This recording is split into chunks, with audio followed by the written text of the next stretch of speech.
Well, guys, the 1911 has got to be the finest pistol in the world. No argument from me. Oh, absolutely. Huh? I mean, who doesn't want or have a pile of 1911s? Yeah. And look at this Cabot. I mean, tell us a little bit about it, Brian. These are, besides being just, obviously everybody loves the 1911, these are the finest, the highest engineered 1911s out there today. I mean, not only are they a beautiful gun, as you can tell, they're shooters. I mean, I won a national championship with one last year, so I know they work. I don't think that was just the gun, buddy. Right? Can I be national champion? Yeah. If you get on YouTube, no. Anybody that buys one of these can be a national champion. Yeah. But they will give you 3 inches or less right out of the box at 50 yards. So, I mean, that's a great start. I mean, that's what's great too. I mean, because when you have that combination of function versus, aesthetics, you usually get one or the other. You Right. have to sacrifice one for the other. But still, you got a gun that, when you look at it, you say to yourself, "Oh boy, I would never shoot this because it's too pretty." But then on the other hand, I mean, I can't wait to shoot mine. So Listen, life's too short to shoot an ugly gun. Exactly right. The older I get, the more I realize that. Oh man. I mean, I remember when I was a kid around guns, I thought, who'd put ivory or stag or engraved? Now, I don't know why you wouldn't have one. Yeah. Oh, absolutely. We actually went a little bit further, as opposed to going with the ivory or just a stag. That's the woolly mammoth ivory. The woolly mammoth. Woolly mammoth, so somewhere between 10 and 30,000 years old. And most people can't guess what it is. They look at it and they go, elk, stag. Right. They Petrified don't know. wood. Yeah. I had one made for Christmas time, and I had reindeer put on there. That's just kind of mean, but very unique.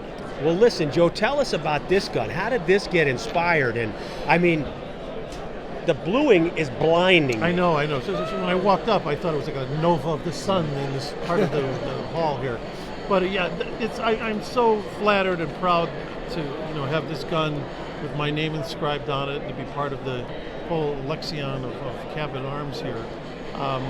It's for someone who, I used to shoot competitively. So I never was really that good at it, but I did shoot competitively back in the early '70s, and I always shot with a 45. I had a Barstow barrel. I mean, I thought it was a big shot. I had mine ramped and throated and all this stuff. I actually had Barstow himself fit the barrel because back then he was still around. Yeah. Oh, yeah. It.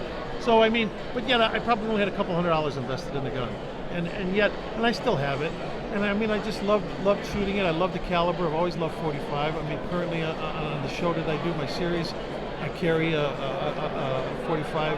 So to go from that, from starting out with the old time Colt 1911s back from the early 70s that I used to shoot that sometimes were mismatched the parts in terms of slides. Oh, yeah. All kinds of different things.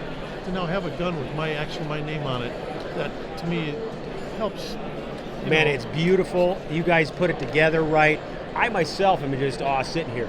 A big shot Hollywood actor, a famous guy, a top shooter, and the best guns in the world. This is Show and go we represent. Yeah, that's right. Yep. Yeah. And here's your Hollywood star. Yeah, I was lucky enough to get a star on the Walk of Fame a couple years ago, and in fact, you're allowed to have 2 people speak on your behalf. And again, talking about the 1911, one of the people that I had speak on my behalf was the director of the Marine Corps. General Willie Williams flew out from Washington, D.C. and spoke on my... So I think it may be, I wouldn't look into it, maybe the only time that someone got a star in the Hollywood Walk of Fame and had a 3-star general in full right uniform there. actually give the speech. I think that's the cherry on top. I think so, and I mean, so here's a person who would obviously appreciate a sidearm like that, because certainly that was a sidearm of our fighting forces. That's very impressive, for many, many decades. And Brian, I think we got to thank Cabot for giving each of us one of these for showing up today. That was so kind. I know, that was very generous of one? Rob. You're right. The Texas Rangers always carry 2 guns. Yeah, there Well, you go. and that's the neat thing one about right, it one is, ranger. That's right. because we do have a left-handed one too, because you always need one gun for each hand. Right. Not a That's bad So idea. you got to. Yeah, you don't see that a lot either. You know what? see You don't. what Maybe the attractive Texas design. Rangers need to put in an order for these. Especially in the stainless, that's absolutely beautiful. They one gun order for a each right hand. hand and a left-handed gun. That would really be serious. Yeah. And you already got the stars right in the The trigger. stars are And I already see, in it. you got, this is the one you were telling me is got the new rear sight on it. This is actually our brand new rear sight, designed and patented. And if you look at that, you see how the sight contour follows Right. the slide? Yeah, I really like that. And that way. Yeah. Fully adjustable. And if you look at it, there's no dove cut. See on the old ones? You Yeah. got the dove cut? Right. This one's actually cut from the back and then secured by the firing pin stop. That's Yeah, that's fantastic. great. So when you look at the side of that, you've just got perfect, nice, clean lines all the way down. It's got classic lines like a classic car, or a hot car, or a hot woman. And the thing is, it's less is more. But now, what's really neat, and this was my little contribution, look at the front sight.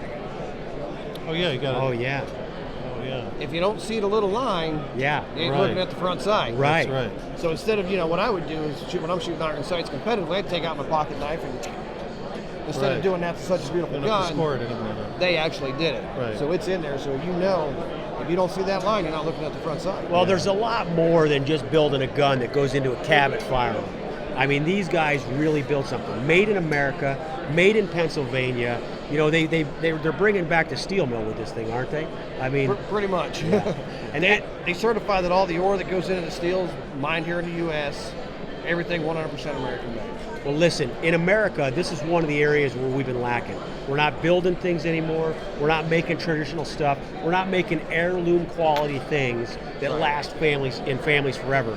But Cabot is doing it with this 1911 pistol. Yes, they absolutely Something are. where the original, patents are 100 years old too. I mean, Yeah. so we're talking about taking something that was.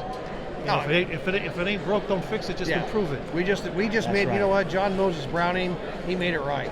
He did. We just made it a little bit better. Yeah. And that was just through the technology that's Yeah. available. Yeah, finely tuned, making things up that. Right. I mean, imagine trying to do this 100 years ago.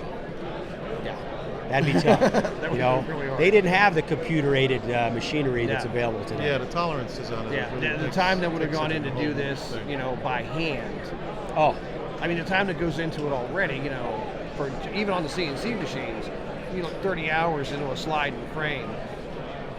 Imagine what that would be in man hours, just doing it by hand. well, I got to tell you, Ted Nugent and I went out shooting these guns, and we had a blast. Ted loved the gun. Very You know good. Ted, don't you? Oh, sure. Yeah, and he loved the gun, and you know what a wild man he is. Oh, yeah. Yeah. And he's hard to impress, as you guys are.